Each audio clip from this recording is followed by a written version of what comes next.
আসসালামু আলাইকুম সম্মানিত দর্শক, মাতৃবাণী থেকে আমি মৃদুল খান আছি।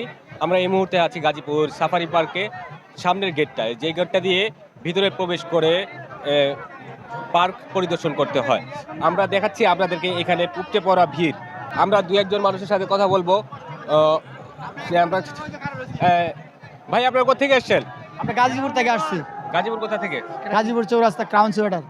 সুইটার কোম্পানি থেকে কি সোয়েটার কোম্পানি। পিকনিকের আয়োজন করা হয়েছে? হ্যাঁ, পিকনিকের আয়োজন করা। আচ্ছা, তো আপনারা এই সাফারি পার্কে কতক্ষণ যাবত এখন দাঁড়ায় আছেন এখানে? মানে 1 ঘন্টা ধরে কার হয়েছে লাইনে সিরিয়াল, এই গরুদের মধ্যে খুব কষ্টের মধ্যে আছি। আমরা ঢুকতে দিতেছে না। এখানে আসছেন কারণ কি? এখানে আসছি আমরা অফিস থেকে পিকনিক আসছি। আপনাদের অফিসের নাম? আমাদের অফিসের crown network. Crown network. Safari পার্কটাই কেন আপনারা এই চয়েস করলেন এই ঘোরার জন্য? সাফারি পার্ক চয়েস করলাম, সাফারি পার্ক দেখতে ভালো লাগে, গাছপালা আছে, ঠান্ডা আছে, লেগে আর কি আসা। সাফারি পার্কের ভিতরের পরিবেশ ভালো? পরিবেশ ভালো, এই আনন্দ উৎসব করার লেগে আসছি। আসার পরে ভালো লাগতেছে। সবসময় তো কাজই করি, সারা বছর কাজের ব্যস্ততায় থাকি। প্রতি বছর যদি একবার দুবার ঘোরা পিকনিক আসা হয় তাহলে আমরা আনন্দিত। আচ্ছা, ধন্যবাদ আপনাকে।